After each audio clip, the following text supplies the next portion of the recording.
what cash flow is I like to look at it like you have this big pile of money right here, okay? And when you need the money, you have to be able to go over to the pile and grab it to give it to somebody based on your terms. It has nothing to do with profit. It just has to do with sources of cash. So, hey everyone, welcome back to the CM Mentors podcast, where we bring on industry professionals to help cut your learning curve in half. My co-host each week is Kyle Grandell. What's up, Kyle? Hey, Matt. Good afternoon, everybody. Thanks for listening in. And this week's guest is Scott Peper. What's going on, Scott? hey guys, how you guys doing? Good, man. Doing great. So, Appreciate Scott, you letting me come chat with you. yeah, we're looking forward to it. So, Scott, for people who don't know who Scott is, he recently wrote this awesome book, the Big Book of Cashflow. And I got a copy, and I've been through it once, and it's really good stuff. So we want to bring Scott on and just kind of give you some tips and stuff of way to perfect your cash flow. So Scott, for the people who don't know who you are, other than an awesome author, you want to give us a little bit of background on yourself? Well, don't rate me as an author. That was the first endeavor. Fortunately, I stayed on topic. But I'm a dad of three daughters, a wife of 20 years, just a regular dude. I'm trying to just, like everybody, get out there and find your place in the world. I started out in medical device sales and then fell back into construction, where I first started with my dad just being a gopher boy. I say go for this, go for that. He'd put me with a crew, and that's all I was. And sometimes it's just go for coffee, or go get that hammer I left in the truck that's 5 floors down, 3 parking lots over, and you'll find it. And there wasn't even a hammer there. They were just messing with me. But I've been there. but I went and got it anyway. But I spent a lot of time in and around construction sites when I was growing up, in and out of college. Whenever I'd come home, my dad was a commercial glazer, glass and aluminum company he had. Small. It got to be a pretty decent sized business. He grew it from nothing up to a $10-12 million business before he retired over a 20-year period. And I spent a lot of time around that. But in med device sales, I would spend just time learning, selling, being in different leadership positions. And then ultimately, a friend of mine called me one day with this idea coming out of the downturn. So giving ideas like 2013, said, hey, I got this great idea. We're going to, your dad, and you spent time in construction, you understand that. So here's our idea. Like, there's a ton of work going on right now, and there's a lot of opportunity that contractors have, but they don't have any capital. And coming out of the downturn, balance sheets are impaired, but the people that made it, they didn't go out of business, they're the best of the best.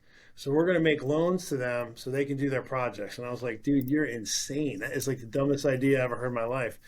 But through just the fear of loss or missed opportunity, I said, sure, let's do it. And we started making loans. And one worked and one didn't, and another one worked, another one didn't. But long story short, over the last 10 years, I've spent my life in mobilization funding, working every single day to try to find a way to help finance commercial subcontractors primarily, or general contractors that are self-performing. And over the course of that process, I learned a lot more about construction, being in the middle and caring about what's going on the project and the dynamics between subcontractors and general contractors.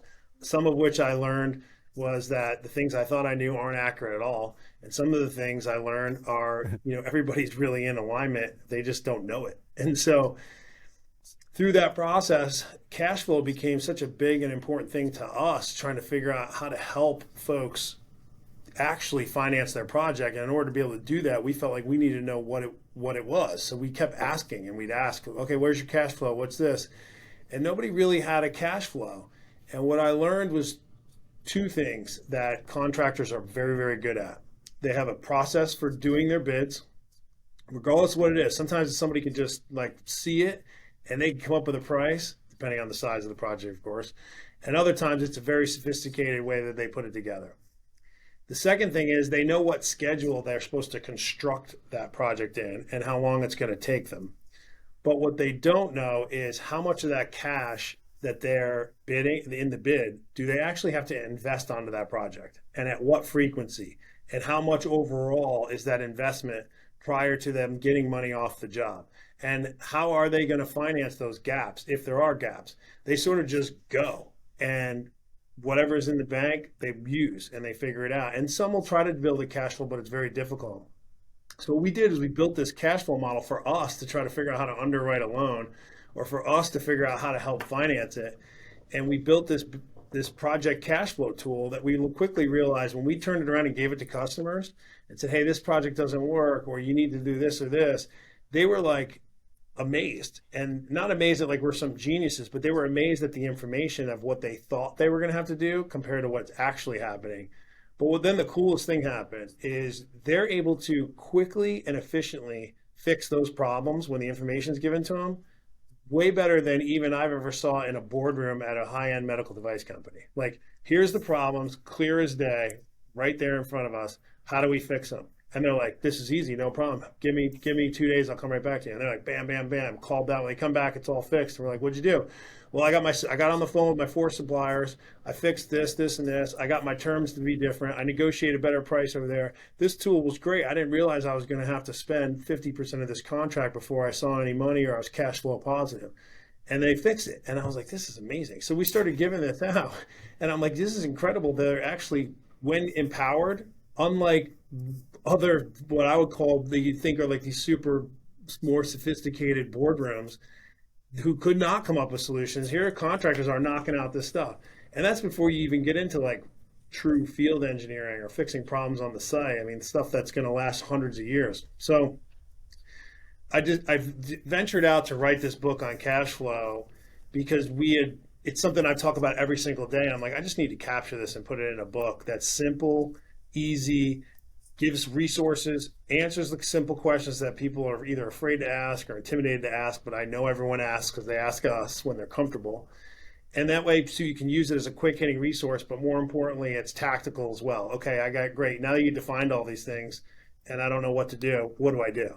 And in there, it gives you the tools to use, how to use them. And so that's what I want to do. Put something simple together that was one place, that was easy to use, that would just sort of stand the test of time, not get into some fancy words and all that crap, but just easy, simple. How do I do it? And here's what I can do next. That's what I set out to do. And Well, go ahead.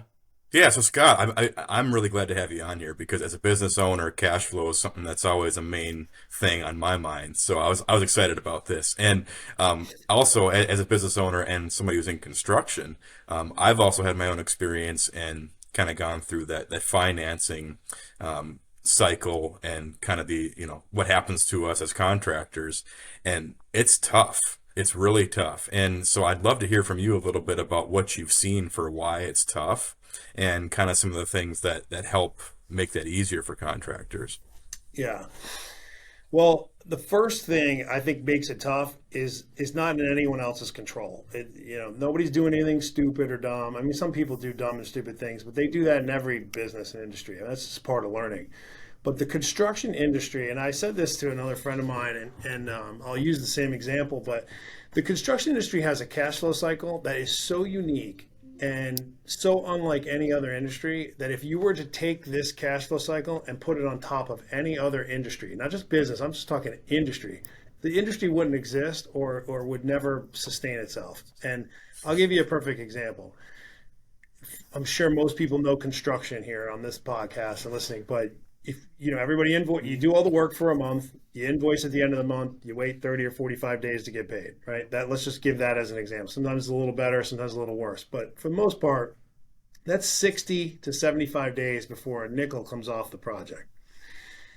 If you were in a restaurant business, the three of us started up a restaurant, and it was even a moderate one with maybe 20 tables, and we had like 10 items on the menu, and we were moderately busy throughout the month. We ordered all our food. We got 30-day terms on it. We then had everyone come through and sit and eat. And at the end of the month, we took all 30 days worth of people and we invoiced them. And then they had 30 and 45 days to pay us. I would challenge you to tell me how long we would be in business in that restaurant. And as ridiculous as that sounds, and as funny as it is, and how absurd it is, that's exactly what happens in the construction business. Verbatim. You'd burn out though, because you'd have a line out the door if you were waiting to get paid for 40 days. Yeah. So I mean, like, first and foremost, like, you got to give yourself some grace because what you're operating in in that cash flow scenario is very difficult to accomplish. And the mere fact that people are accomplishing it and buildings get built, roads are done, all the stuff that construction does, which I'm very passionate about and talking, like it touches every single human being on the earth. Construction touches where we sit, where we go, how we got there, what we did when we got there. It's all been touched by construction. One of the few industries that can actually say that. And then on top of that, you're also not in this little tiny industry dealing with like nickels and pennies, man. Like these projects are tens of thousands of dollars, hundreds of thousands of dollars, millions. I mean, there's a lot of zeros and a lot of commas in these, which only magnifies the drama and the fixation around it. And then last but not least, it's the industry that the banks, which is the financial capital source for most businesses, it's the industry that people least want to finance. Yeah. So you have limited capital, a tremendously difficult cash flow cycle, and big numbers. And then that's before we get into the fact that it has a lot of employees, a lot of overhead. It's not an easy financial business. I mean, our business is easy. We collect revenue from either interest income or fees. And then we have some expenses. The construction industry has material, inventory, hundreds of employees, dozens of employees, temporary employees, subcontract labor, 50 different vendors, estimators, project managers. I mean, there's just a lot. It's a complicated business. So that's the first thing that I would say is you got to give yourself some grace and understand that you're playing in an arena that is extremely difficult. Now, that said, the difficult nature of that brings a tremendous amount of opportunity. For those that understand it, you can really navigate those waters and create some amazing, amazing opportunities for yourself, both no matter what side you're on, subcontractor, project manager, it doesn't matter. And so that's the most important thing that really drives at it. When cash flow comes about, you have to know what what cash flow is for the most part. It isn't bids. Everybody's worried about bids, and everybody's worried about estimates, and everybody's worried about what margin they're going to make or markup, right? And that's a whole nother conversation. But if you could do all of your work today and finish it tomorrow and invoice it, sure, your bid is a great tool. I mean, it'll tell you how much you're going to make and you're good. But that's not how it works, man. That money, you don't earn that profit until you finish all the work and you've been paid. So you have to know how much of that profit you're actually earning along the way. And you need to know how much of the bid cost you're actually investing into that job. And so I like to use an example. If you have $1 million job and $800,000 of cost, what it really boils down to is how much of that $800,000 do I have to invest in this job before I break even or before this job is paying for itself? Because some projects, depending on whether you have if your supplier let you pay them when you're paid, okay, great. Maybe you only need to invest 200 grand, enough to float your labor until you get some money working off. If your supplier has 30-day terms and you're ordering your material before you even start just to get it there, or you're ordering at the first of the month, the first week of the month, you might need to invest $400,000, $500,000, $600,000 in that job before you're actually breaking even on it. And so it's important to know those type of things, and that's what cash flow is. That's what cash flow tells you. Yep. And Matt, I know you want to go, but just really quick, just to back up what Scott said, in my own discussions with lenders, I mean, he's spot on for anybody listening. I mean, I've had the same discussions. They're simply confused looking at my bank statements about my cash flow and how do I have money and when do I have money and why isn't there money at times and why is there money? It's because it's cyclical, first of all. And it's also, I mean, more or less unpredictable unless you have a somehow really steady line of work. Because every project is a little bit different with the terms and the payments, and different clients respond differently and force different contracts on you. So it's not like you can just say, yeah, every project is simply, maybe a net 30 or net 60 or net 90. And so I know I'll be paid on the 32nd day. Well, no, after the net 30 is done, day 31, now I can start asking, why didn't I get paid on time? And then you do that with 4 or 5 clients, and you can imagine the mess you have on your hands. So just for anybody listening, what Scott's talking about, it's the real world we play in there. That's the arena. Yep. Well, you want to hear the next piece that's even tougher is we didn't even touch on retainage, which everyone's like, they're holding back 10%. We got to have retainage because they're never going to come back. Okay, cool. Let's just say that's true for the time being. But let's talk about how that retainage impacts cash flow. So take a simple project where you have a 20% margin, okay? which is great. Let's say it's great. Depending on the field, some have 20, some have more, some have less. But let's just say it's 20 for round numbers. If retainage is 10% of the gross contract amount, that's not 10% of your profit. That's 50% of your profit. So if you do any work and someone holds 50% of your profit back, that makes all that stuff we just described before even more difficult. So that same restaurant scenario, so that when people did pay us, they held 50% of our profit back, which means we have to operate on 50% less free cash flow. Just if we're only talking about profit alone, it's really, really, really difficult to contemplate that. And so that makes it difficult too. That could even be a higher percentage than 50% in a lot of cases. Absolutely. That's if you have a 20% margin. Yeah. I mean, so if you're bidding if you're a contractor, and we talk with Vegas, if you're bidding thin just to get work and it's less than 20%, for example, let's say it's 17 and you get 10% retainage. So now you're trying to operate this project with basically 7% free cash flow, and you're working along on the project and you have an overhead allocation to your projects of let's say 7%, just to make sure, meaning what are your expenses that are fixed, your in-house labor, your debt service, equipment, these are like the equipment you pay for, all those little things that are just your fixed expenses. Let's say they're 7% of your overall spend in your company. You now have 0% cash flow on that project. Zero. That means you cannot take a nickel off that job to do anything other than exactly what you have. And that also means that's if the project goes perfectly smooth, no problems, no issues, no delays.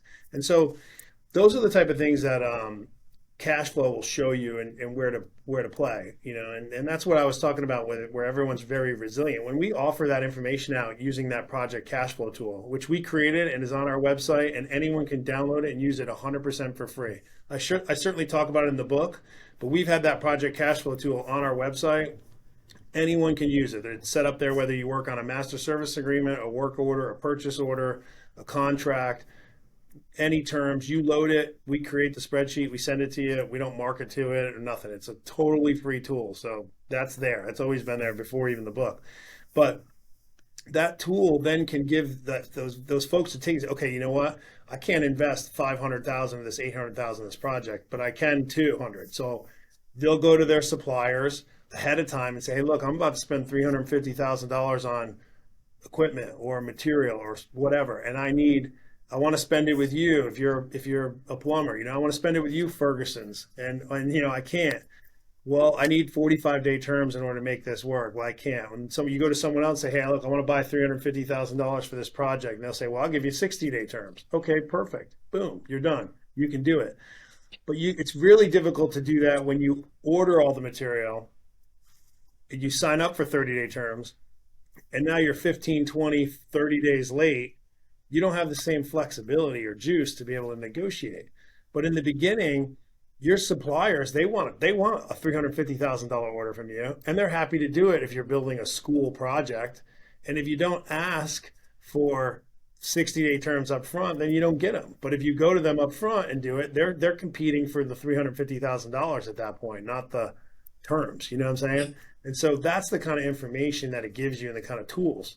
And all of a sudden, you now have that 17% margin project where they're holding back 10%. You now only have to invest $200,000 into it instead of $500 or $600 because you got your material paid when paid. You can now float that using your supplier terms. You don't then borrow money from someone else or from a bad source. So kind of taking a step back just a little bit.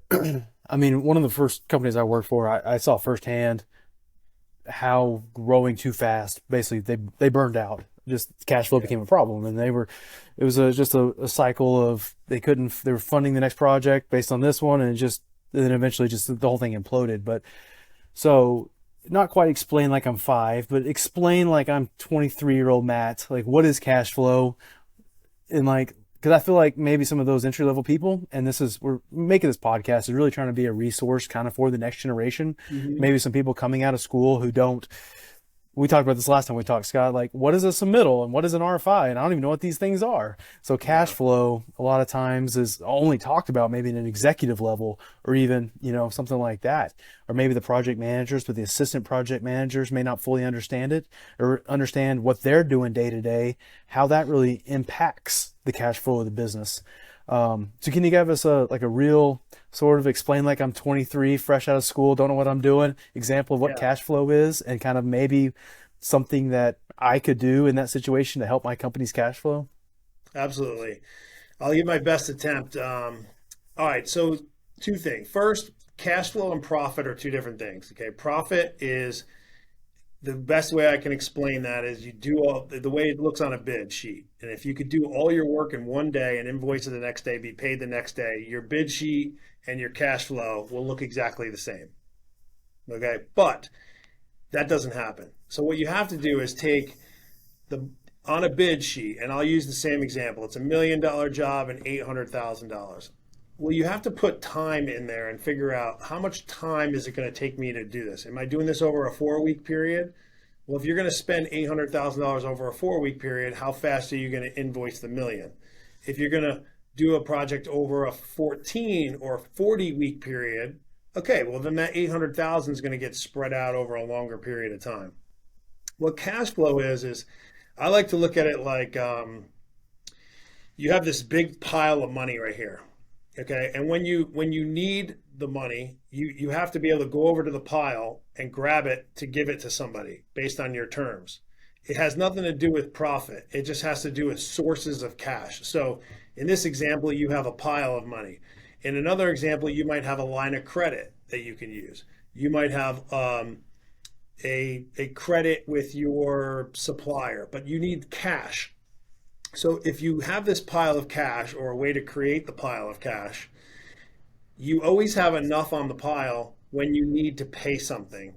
And you're always putting more on the pile than you when you have none. And so if you might have people may have heard the phrase sources and uses. So you want to think about the sources that are going to create cash on the pile.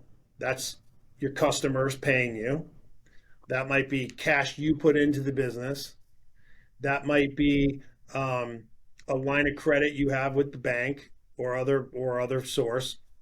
But that's a source to put money in the business, and that pile typically is the money in your checking account. Okay, so that's that. Think of it like that. And then the use of those dollars is how much am I? Do I have enough every week to make payroll? Okay, well, if $20,000 a week is my payroll, then I need to make sure that pile always has $20,000 a week in it when they go to take payroll out. If I have a material supplier bill due in 2 weeks, that's $50,000. I need to make sure in 2 weeks this pile has $50,000 on it, right? And so what cash flow is the source. Where are the sources of your cash coming in, and where are the uses of your cash going out to? And they don't have anything to do with profit from a pure cash flow perspective. And I'll give you an example. If you are a pre-revenue company and you go out and raise a bunch of money because you're going to create the next best, pin widget, right?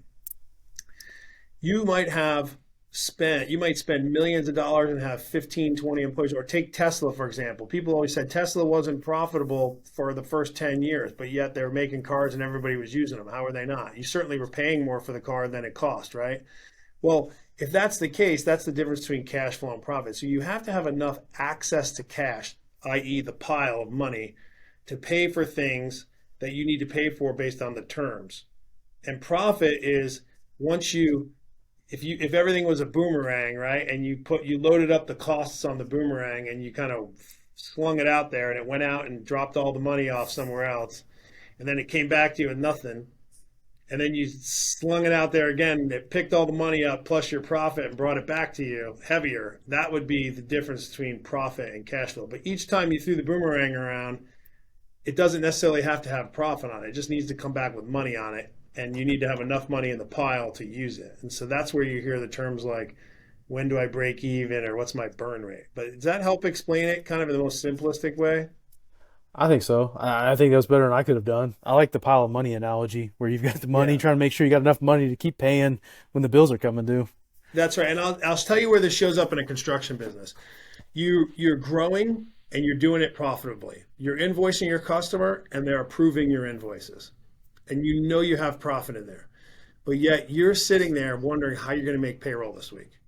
You're sitting there, you've grown from $1 million business from a $500,000 business to $1 million to $2 million business to $5 million business, but yet you still have never taken a distribution out of your company. You still feel like you're struggling every time you go into the bank account and managing cash. That is the difference between cash flow and profit right there. So your paper profit and what you feel in your book in your bank account is two totally different things, and that's the main difference. That's where it shows up in the business, where you're like, I've grown and grown and grown, and my customers are paying me. They're not paying me fast enough, and then you say, you know what? If they would just pay me my retainage, if I got all my retainage right now, I'd be flush. Like, that's the difference between cash flow and profit. That right there in a construction business. If those are the pieces. Retainage is such a funny thing because it feels like, I mean, I've seen it, being coming from the subcontractor world, as I feel like your whole profit is tied up as a prize at the end of the rainbow. You got to wait for everything to close out, especially if you're one of the major subs, or if you're a civil guy, you got out a long time ago and you can maybe get your retention early. But if you're a main MEP sub, for instance, you're there till the bitter end. And if the general contractor can't close his project out, a lot of times you won't get your retainage released, whether you're good or bad or whatever. So you're riding on those coattails of the general contractor to be able to get your profit prize at the end of the rainbow. So it's amazing. Anybody wants to go into business to do that. Yeah. And you can't finance your retainage either, because nobody wants to finance it because it's so unpredictable. It's crazy. So if you're maybe entry-ish level, maybe a project engineer, or really maybe even project manager, you probably have a little bit more, because especially on the subcontractor side, if you're the ones doing your pay applications and those sort of things to the general contractor, you got any tips to help with the cash flow situation within your company? Yeah. So first, you have to know your numbers, the stuff we're talking about. You got to be informed with it, because you know a lot more than you'd think you know. And more importantly, you know how to solve the problems. If you don't know what the problem is or what it looks like, it's impossible to try to solve. So the first thing is you got to know your numbers and control what you can control. You can absolutely control what the cash flow of your project's going to be in terms of what it looks like based on how you want to go execute it. You might not be able to get your customer to pay you faster. You might not be able to get better terms from your supplier. You might not be able to get your employees to wait for a month before you write them a check. But you want to know, you can control the information of what it looks like. What you don't want to do is go into a job thinking you have enough money and you're not even close. That is devastating, because now you're under fire and under pressure and you just don't have a lot of options. So first and foremost, control what you can control. And that is understand what the cash flow of that project is prior to you starting it. That's first, so that you can influence and you can make the changes that you know that you can impact, which maybe it's material supplier terms, or maybe you realize, you know what, this is not a job that I can do with my direct labor. I need to sub labor this, because I can get better terms with my sub labor. I can pay them when paid, right? Versus my direct labor, I'm gonna have to pay. So those are the kind of decisions you can make. That's first. The second thing I think you need to do is, I lost my train of thought. We talked about estimating, bidding, executing the project. Oh, if you're going to get financing, or you're going to try to put debt into your business to execute the project, know what that debt service cost is going to be before you just go borrow money and just try to create a pile. Because what happens is, sometimes if you're taking money out of your own bank account and making the pile bigger, that's fine. You're investing in your own business. There's not a cost to that, other than the opportunity cost that you might have and what you would have otherwise invested in.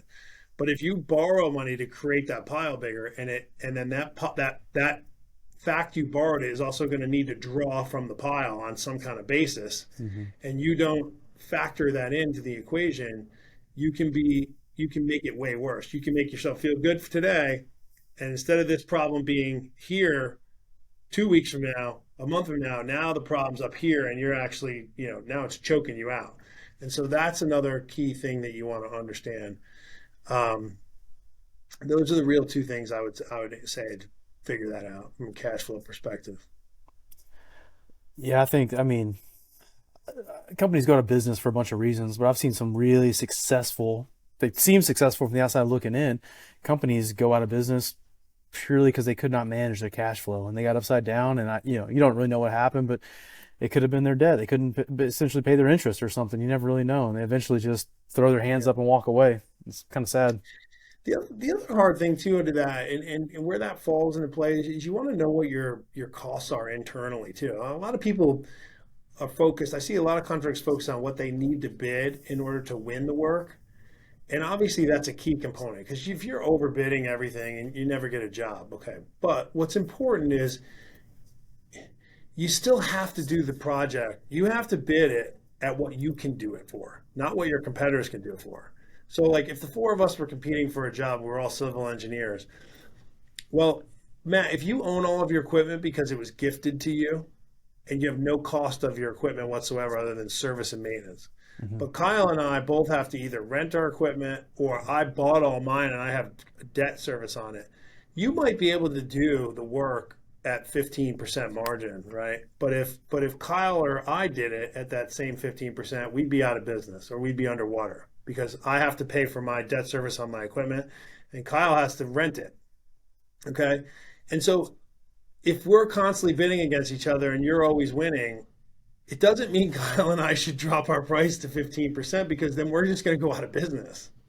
So you have to know there's differences in what the costs are. And you also, Matt, you might just be bidding the work wrong and you might be the one going out of business, right? You might actually have the same, but you might just be going out of business soon. It just hasn't hit yet. So you want to bid what you can do the work at, regardless of what that cost is. And look, if you don't win any jobs, then you have a different problem. And that problem means you just have too much cost in your business. You're not efficient enough. You're not doing the work quick enough, efficient enough to be able to execute it. And so you got to find out where you can make those adjustments or find ways to be more efficient, find ways to be more profitable or to do that work. But under no circumstances should you be doing that work, taking on that risk at a loss. That's just a terribly flawed strategy that you're never going to be successful with. So that's the other big differentiating point that I think you got to really work on. And that's how you can keep yourself safe for the most part. Yeah, hey Scott, I've heard you mention a few times talking about profit and margin. And I just know personally from my own experience that the words profit, margin, markup, they can be confusing, and sometimes we can confuse which ones are which and what they mean. Can you kind of help the listeners out understanding what those are, or maybe some other ones if you have better Yeah. not to jump into definitions too much, but I just figured it'd be No, helpful. I think it's great. So let's take markup, for example. And I did a whole chapter on this book and in the book about it. But I used to hear a lot early on, you know what? Yeah, I got 20%. I'm going to make 20% of this part. I got 10% markup in my labor and material for profit. And I got 10% markup in my labor and material for overhead. Okay, cool, great. Well, let's just take an $800,000 job that you mark up 20%. So 20% of 800,000 is 160,000, right? So it's a $960,000 bid. Well, then you also take that same job and is your margin 20%? No, because your bid is 960,000, your costs are 800. You making $160,000 on an $800,000 on a $960,000 job. So $160,000 on 960 is like 16%, not 20. So if you get 10% retainage now held off of your 160 or your $960,000 job, that's 96 grand. 160 minus your retainage 960, you're now operating with free cash flow of, let me do the math real quick. 160 is 100. Is 60, it's 64 grand is what your operating free cash flow is in that example. So Oof. you're tough. So if your 10% overhead allocation that you put on the project responsibly and you did a good job doing, well, 10% of 960,000 is 96 grand. You only have 64. So you can't even cover your overhead now. So the difference between margin and markup is you have to start at what the price is and then work backwards. So a 20% margin actually would be $1 million on 800,000.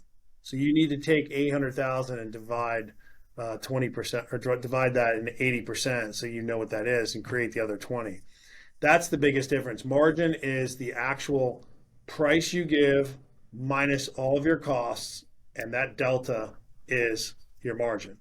Markup is your costs plus just marking it up. And you can see how they're not the same, even though you think it makes perfect sense that way. It's not. 10% profit in $1 million job and 10% profit in, or 10% overhead in $1 million job is 200 grand. Marking up taking 800,000 of cost and marking it up 10 and 10 doesn't get you to $1 million.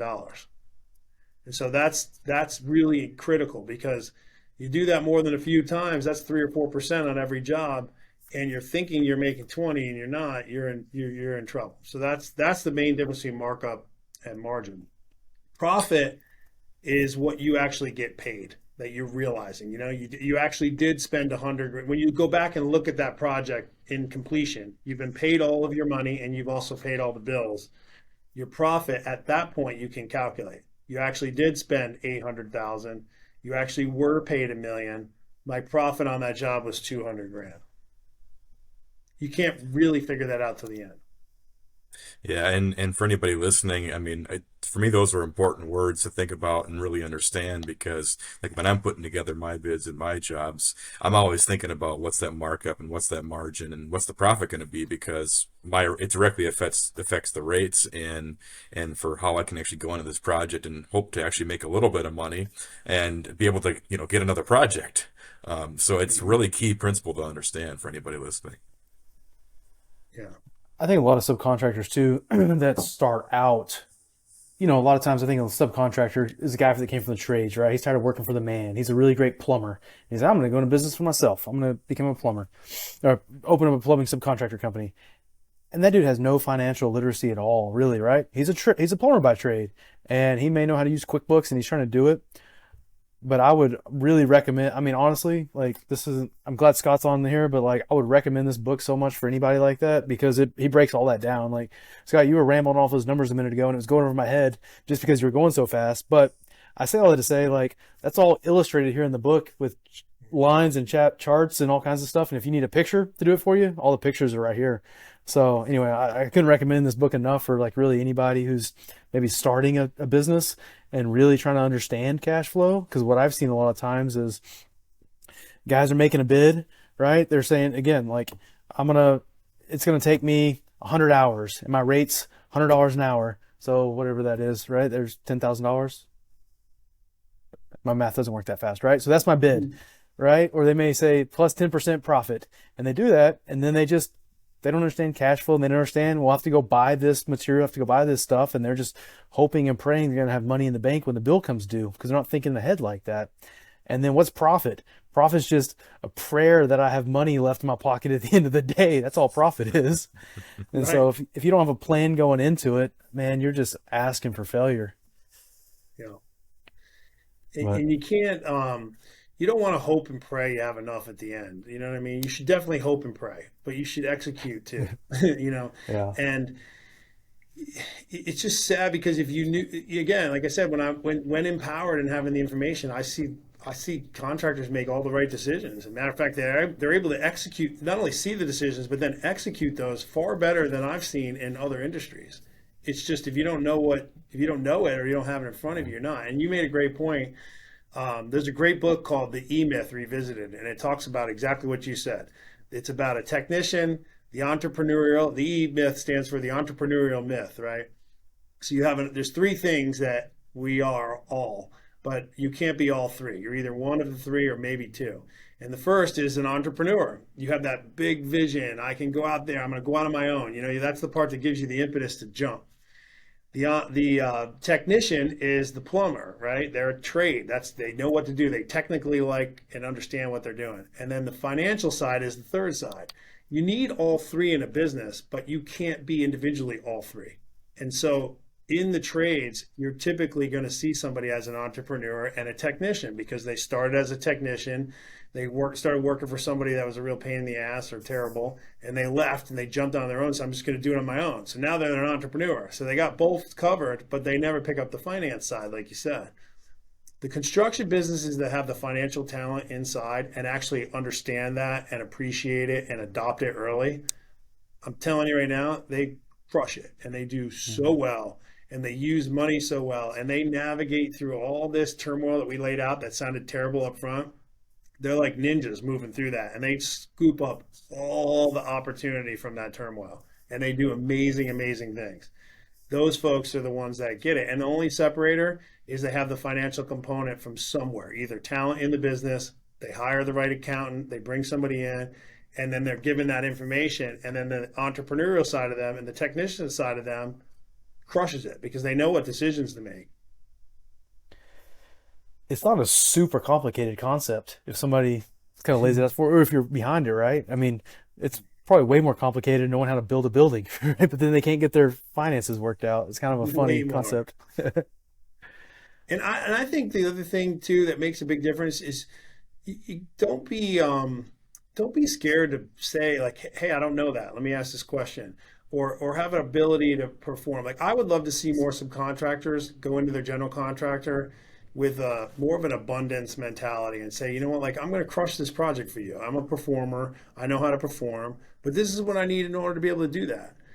Don't go in with more of a scarcity mentality where you're afraid that you're going to look stupid, or you're afraid that you're not going to get the next job, or that if you ask for what you need to accomplish something that's within bounds and reason, that you might get bullied or a temper that's going to hurt you. That scarcity mentality is actually what makes folks more nervous than it would be to more pour into them. And so I think that's really critical to know that performance on any job is the most important thing. That's what everyone cares about the most. That's what you care about as a subcontractor. It's what the GC cares about. It's what the owner cares about. It's what the bank cares about. Everybody wants to see performance. So if you go out there and knock that job out and perform it, and you're very clear on what you need in order to do that, and you know you've bid it properly so that you in your business can perform that job, you can crush it. And then you're not going to be talking about price all the time. You'll be talking about performance. And you can get the terms you need, and you can get the price you need, and you can do it at a better value for everyone, because you want to make yourself in that position where, you know, if I go to Matt with a job, or Matt gets a job from Kyle, he's thinking to himself, I need Scott no matter what on this. He's the best plumbing tradesman I know. Like, I'm scared to do a job without Scott. So one thing, I think it's in the book, but I can't remember if it's in the book or if it was in an interview I saw you do. You were talking about, you know, companies that are growing, they don't really understand their financial projections and how they grow. They may double in size from a $10 million to $20 million revenue company, and they made less money at the end of the day. You know, they have less profit in their pocket. Can you tell that story?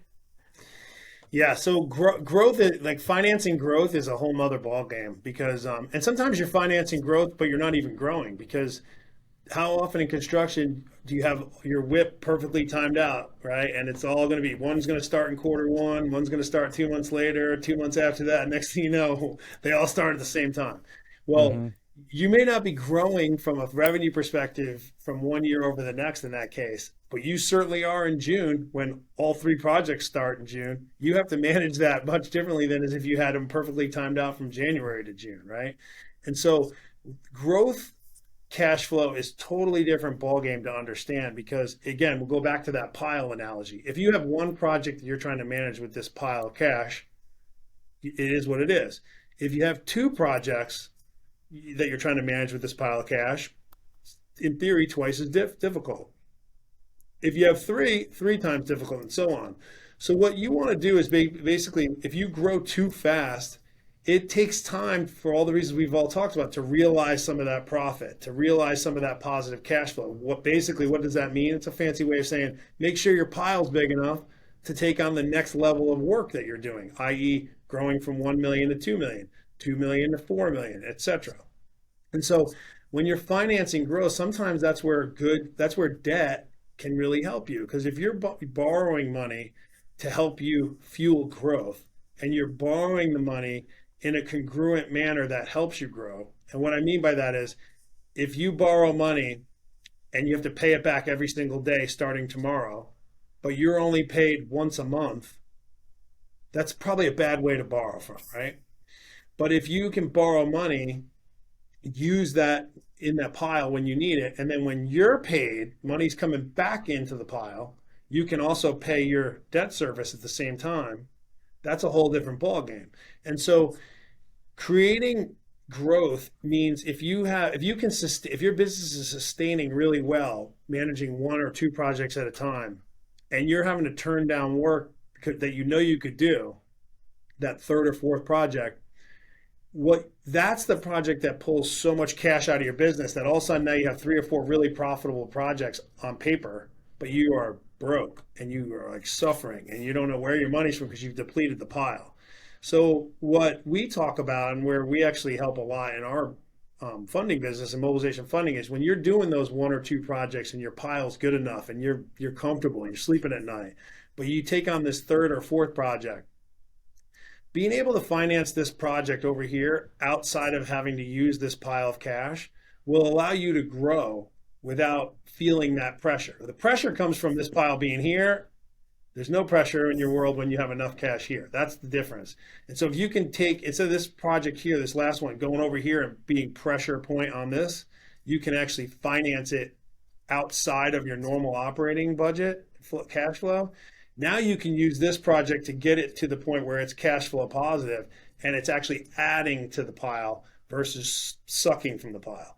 And that's how you want to finance your growth in a responsible way and grow. And you don't want to grow too fast because if you don't finance yourself properly, again, your pile's here, you feel good. You grow too fast, your pile goes to here, you feel bad. On paper, you're billing more than you've ever billed in your life, but this pile is gone, and this pile is where you live and breathe and die, or live or survive. This pile, and so bringing the pile to the ground doesn't matter what you're invoicing or how big your contracts are. Your WIP is amazing. You should see all this work I've already built. If your pile's on the ground and you don't have access to keep this pile here, that's where you're going to feel like dog shit, and you're going to be uncomfortable, and you're not sleeping well at night, and you're under stress. And you've grown from a $4, $5, $6 million, $10 million business, and you're still working for the same paycheck. And by the way, you're more frustrated. Your job's harder. Your relationships are worse. You're not even able to take care of your employees. That's not any fun. Well, yeah, Matt, I just wanted to say to Scott really quick that, I mean, I can certainly appreciate that scenario and how much that would stink. I mean, Yeah. and you know, the part about growing financially or, you know, growing responsibly. Matt, what did Haiti say again?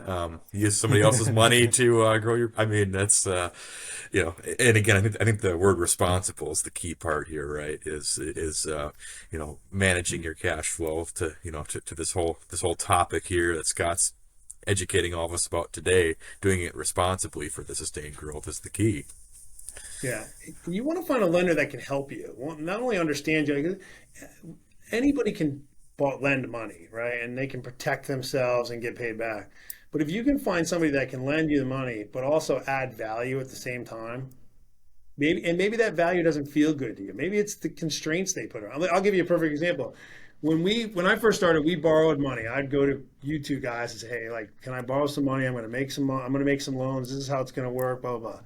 Well, then, you know, 4 years into the business, we got a bank line of credit.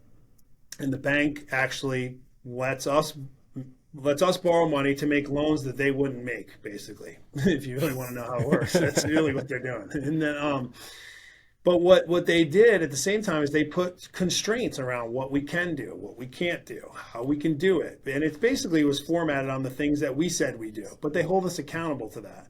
And those things that they held us accountable to, you know, if I wanted to be ignorant, you might hear me say something like, no, banks pay me money, I signed, they should give me all the money, and I'll do what I do, and I'll pay them back. You know, that's it. But that's not how it really works.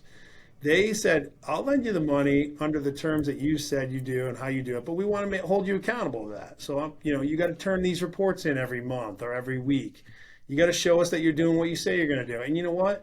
6 years later, a lot of those things that they put in place for us made us a better business. It holds us accountable. It keeps us from doing something that we might otherwise do when we don't want to do it, you know? And so if you can find a lender that really cares about you, they're not just doing it to benefit themselves, but they're actually adding value to you. They're giving you tools, they're giving you information, they're giving you access to knowledge or education or these loan covenants.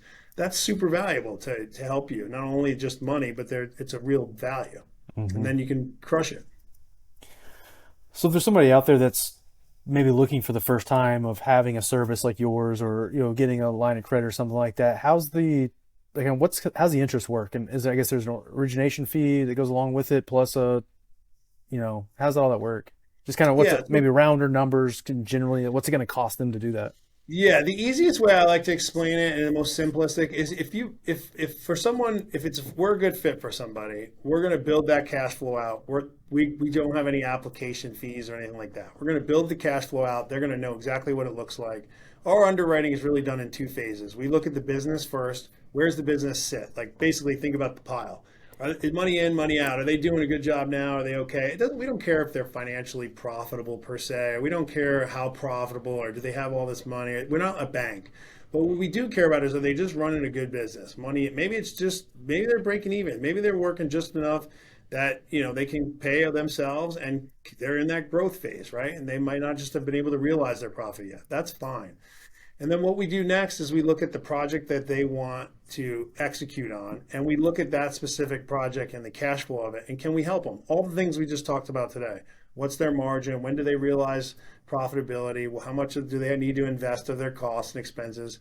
And then we basically figure out on a weekly basis where that cash flow gaps are. We just become a source of cash. We become basically a pile for them to have access to pay for expenses and project-related expenses like labor, material, equipment on that job, knowing that at some point they're going to invoice that and that money is going to come back into the pile. And since we've already paid for a lot of these items, that could just reimburse us. And then the only thing someone needs their profit for is to just pay whatever interest and fees. And so in a typical scenario, if it depends on the trade, but let's just say it's a normal MEP trade, structural site work. It's going to last a while. You're going to do multiple invoices on a monthly basis. Typically, someone might need to borrow 25% of their contract value, but they don't need 25% of their contract value on day one. They might need that over the first 60 or 70 days on a weekly basis to make their payroll. Maybe every 3 weeks to pay for certain equipment rental or material supply order that was ordered. And so they just want to know that they have the pile available to them, but they don't necessarily need to pay for the whole pile at once. And then as they're paid, we get paid back. And that's how we build that project cash flow tool. But it typically costs them somewhere between 1% and 3% of their project overall. So if someone has a 20% margin and they have good terms and they're paid in 30 days instead of 75, and they have some terms with their supplier versus having to pay COD. Well, then it might cost them maybe 1 or 2% of their margin. Instead of a 20% margin, they might end up with an 18.5 or 18% margin. If you have to pay everything COD and you get paid 60-day terms, well, then maybe it costs you 3 or 4% of your margin. You might end up with a 16% margin in that example instead of 20. So but all that in advance and exactly not only to the percentage, but to the dollar, because we build that out. We build that whole project cash flow tool out for you. And then the cool secret about our program is if we can't make the loan on it and it doesn't work, it's not a project you should probably do for yourself either, because if it's going to be too tight and it's not going to work, something needs to change. And oftentimes what people come asking us for dollar wise, we often are able to show them a way to reduce that loan amount significantly and where they can go make those adjustments. Like go negotiate with your supplier. Here's where if you can get 30-day terms with your supplier instead of 15, or 45 days instead of 30, instead of needing $500,000 from us, you only need 200. And then someone's like, yeah, no, by the way, no problem. Watch this. Bam, they go down to the supply house, they come back and like, I got 60-day terms with this supplier over here, and by the way, I got a better price. But now because they were armed with that information up front. So I hope that answers your question, but that's what it costs. No, 100%. And you can grow with a couple percentage points of margin in a congruent manner so that your cash flow is steady. That's way easier to manage than try to guesstimate what size loan you need for the next 2 to 3 year projection of what jobs you're going to have when they start. Sometimes that's easier if you're in a different business, but in construction, you can have jobs start and stop all different times, and you want to make sure that you're in line with that. You don't need this big loan that you're trying to service when that you anticipated 2 projects starting, all of a sudden they don't start. Well, and I just want to speak up for the listeners to understand how important and how great that is what you're saying, Scott. Because typically you work with a lender, with a bank, a financial institution. They're gonna just ask you how much money do you need, and they're gonna go put you through the loan process. They're not there to help you figure out what you might need and to help you connect the dots and look at that cash flow the way Scott's saying. So there's tremendous value that I can't say highly enough about how much that is helpful on that financial side. So Well, bravo thank to you. you guys. I was just gonna say too. I mean, having a second set of eyes of somebody who's, I mean, he's in the industry. He's not a contractor, but he sees enough contractors. He's got enough war stories from talking to people that like he can take a look at it and just that's worth 1 or 2% right there. Just having another second eyes on your stuff. So Yeah. And the other thing is you can really gain efficiencies too. Like when you have cash that you have up front, you can negotiate better pricing. Maybe you can take advantage of early pay discounts. You can keep labor. We have some of our best customers. The reason they borrow from us isn't so much they need dollars, but they're actually the way they've curbed the labor problem is they're able to pay their subcontract labor every week. And so mm, they have the best trade. They have the best labor, and they do it they do it through financing, but they're also able to gain efficiencies in the way they negotiate their contracts with their subcontract labor. Like for example, one pays them every week, but they do it at a 5% discount. Their subs are pumped and happy to do it because they're paid every week instead of waiting for 30 days. They do it at a 5% discount. It's net neutral to them in terms of the financing cost, and everybody wins. and I'd imagine if you ever need a favor, the guy who's paying you every week, you're gonna bend over backwards for him. Oh Yeah, yeah. Oh yeah. he's on his job every day. Exactly. Yeah. Yeah. We're inching up here on an hour, Scott. Is there anything else you think anybody kind of entry level starting out, the next generation should know on the topic? I would say, the things I talk about in this book, and you can get an e-copy of this book for $1 on Amazon or somewhere if you don't want to buy the whole book. But just grasp onto it. If our YouTube channel, I talk about this book is just a summary of everything I have already on our YouTube channel or our website. The project cash flow tool, the resources page on our website. All of these tools are there. They're 100% free. You can download them in Excel. You can complete them by just answering questions like it's on a bid, and then we send you this Excel file automatically. Use the tools. Make sure you play around with the projects and the cash flow. Take an old project that you've already completed, that you know what actually happened on it. Go through and fill out the cash flow tool to see what it looked like prior to with the information you already have, and see what changes you would have made, see how you would influence that. And so what you would, that's a great way to figure that out if you're young in the game and you haven't figured that out, you haven't gone through the experience. But these are the ways that you can avoid mistakes that are very, very costly, that you don't need to learn on your own, man. For heaven's sake, like if you can learn a mistake that someone else made without having to live it, like that is like game changer. Because I can promise you, all this stuff that flows off my tongue was not that way in the year one. It was through tons of mistakes, tons of lost money, tons of projects that were bad that we should have never financed, but that what I learned is they should have never done in the first place. We just happened to jump on the boat that was a bad boat, right? And I'm like, Mm-hmm. well, there's no reason to hold this project cash flow tool to ourselves. We might as well get this out there now because nobody needs to be doing this to themselves or us. So that's how all this stuff came about. Matt and I talked earlier. I've only been out there on LinkedIn since January of 2020 and, early on, but Mobilization Funding's been around for 10 years now. We're in our 10th year. And so that's where all this has come from, is just this experience of pain and mistakes and failures, a lot of which I talk about on our different channels too. So check them out. That's what I would do. Check out those information. And we have some of our clients and customers on there too, telling just super candid stories of the mistakes. That's where you learn. That's the Mm-hmm. real truth. Yeah. 100%. Anything to add, Kyle?